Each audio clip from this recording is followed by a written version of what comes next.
안녕하세요. 동행쌤입니다. 오늘은 첫 번째 외도가 추가적 외도로 이어지지 않으려면이란 칼럼을 준비했는데요. 먼저 구독과 좋아요 부탁드립니다. 고맙습니다. 부부 사이에 외도는 안 일어나는 것이 최선이나 최근에는 이와 반대로 외도가 만연되어 있습니다. 이에 부부는 외도 직면 후 갈등과 분쟁은 물론이요, 심한 감정노동과 고통에 대한 비용을 지출합니다. 이런 것을 저는 인생 비용이라고 합니다. 외도는 지출하지 않아도 될 인생 비용이죠. 따라서 외도는 일어나지 않는 것이 최선이나 외도가 일어났다면 치료와 예방이 차선입니다. 그래서 오늘 영상을 준비해 보았는데요. 첫 번째 외도가 추가적 외도가 되지 않길 바랍니다. 먼저 세 가지 관점에서 생각 포인트를 말씀드립니다. 외도 행위자 관점, 외도 피해자 관점, 그리고 부부의 관점입니다. 첫째, 외도 행위자 관점에서 외도가 재발하지 않으려면 다음 세 가지 변화가 꼭 필요합니다. 1. 인식의 변화가 필요합니다. 외도 행위자들 중에는 외도와 관련하여 인식이 왜곡된 경우가 있죠. 예를 들면 사회생활을 하다 보면 외도를 할 수도 있다든지, 요즘 세상에 애인 한 명 정도는 있어야 한다든지, 성매매나 마사지 서비스는 외도가 아니라든지 등등 다양하고 왜곡된 성인지와 성 감수성이 존재합니다. 아울러 결혼 생활을 하면서도 이성관계에 대해서 왜곡된 인식을 가지고 있는 경우가 있습니다. 또한 외도하고 싶지 않았는데 술 때문에, 친구 때문에, 분위기 때문에, 어쩔 수 없이 등등 비본질적인 것에 책임을 떠넘기는 경우도 있습니다. 외도에 대한 왜곡된 인식을 가지고 있는 경우입니다. 따라서 외도 행위자의 인식 변화가 없을 경우 잠시 외도 행위는 중단할 수 있으나 언제든지 외도는 재발할 수 있습니다. 이에 외도 행위자의 인식 변화는 매우 중요합니다. 그런데 이런 인식 변화를 체크할 수 없다는 것이죠. 그래서 중요한 것이 앞으로 다루는 두 가지입니다. 2. 태도의 변화가 중요합니다. 일반적으로 외도 발각 후 외도 행위자들은 방어, 회피, 은폐 등등 부적절한 태도를 보입니다. 또한 외도에 대한 인정과 사과, 반성과 참회, 책임지기와 외도 피해자 돕기 등에 대한 태도 변화가 없다면 외도 행위는 잠시 중단할 수 있으나 외도는 언제든지 재발할 수 있습니다.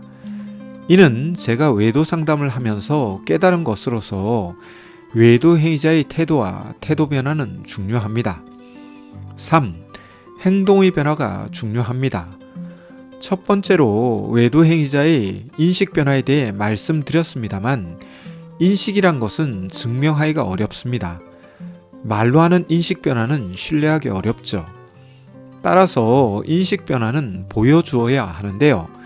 그것이 행동이고 행동의 변화입니다. 행동의 변화는 인식과 태도 변화와 함께 삶의 변화를 이끕니다. 이에 종합적으로 말씀드리면 외도 행위자의 인식 변화, 태도 변화, 그리고 행동 변화를 통한 삶의 변화가 있어야만 외도 재발 방지와 예방이 될 수 있다고 할 수 있습니다. 그리고 이를 위해 필요한 것이 성찰과 통찰입니다. 말로만 하는 변화, 말로만 하는 재발 약속은 누구나 쉽게 할 수 있는 행위이지만 신뢰하기는 어렵죠. 삶의 변화는 깊은 성찰과 통찰을 통해서 이루어집니다. 외도 행위자 상담 치료는 성찰과 통찰을 위한 과정입니다. 둘째, 외도 피해자 관점에서 외도가 재발하지 않으려면 무엇을 어떻게 해야 할까요? 치료가 중요한데요.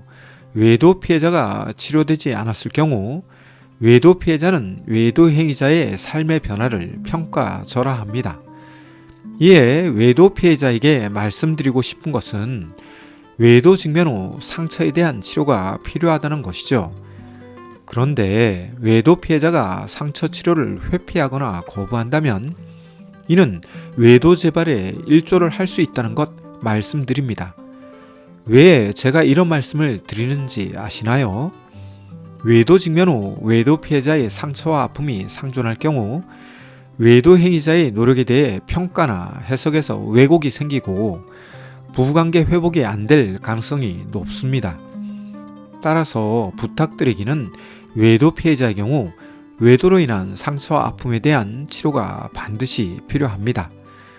마지막으로 셋째, 부부관계 정상화와 안정화가 필요합니다. 외도는 벽에 못 박기와 비슷합니다. 못을 박았다가 못을 빼어 버리더라도 그 흔적은 남죠. 외도도 그렇습니다. 첫 번째 외도의 흔적은 강하게 남습니다. 외도 행위자가 변화를 하고 최선의 노력을 기울인다고 하더라도 외도 피해자의 마음에 남는 상처와 아픔은 흔적으로 남죠. 이에 부부관계가 회복되지 않고 정상화와 안정화를 찾지 못하게 됩니다. 항상 의심해야 하고 불안해하며 분노하는 등 부부관계를 방해하는 요소들이 부부 사이에 존재하죠. 이에 부부의 정서와 관계는 항상 위태롭습니다. 이런 환경이 지속될 경우 부부는 소진된 삶을 살아가죠. 그리고 이런 환경이 추가적 외도를 불러옵니다. 특히 외도 행위자의 상담 치료와 외도 피해자의 상담 치료가 충분히 이루어지지 않을 경우 이런 현상은 반복됩니다. 그래서 제가 외도 상담 현장에서 보면 첫 번째 외도로 외도 상담에 나오는 부부보다 추가적 외도로 외도 상담에 나오는 부부의 수가 훨씬 많죠. 그리고 이 부부들을 통해서 듣는 이야기 중 하나가 첫 번째 외도를 가볍게 여기고 쉽게 용서하였거나 첫 번째 외도의 상처와 아픔을 치료하지 않고 참았거나 첫 번째 외도 후 정상화와 안정화되지 않은 부부관계로 추가적 외도와 직면한 경우를 자주 봅니다. 따라서 첫 번째 외도가 추가적 외도로 이어지지 않으려면 외도 행위자 변수와 외도 피해자 변수 그리고 부부 변수를 탐색하고 성찰하며 통찰하는 등 노력이 필요하고 마음의 상처와 아픔에 대한 치료가 이루어져야만 외도 재발에 대한 방지와 예방이 된다고 말할 수 있죠.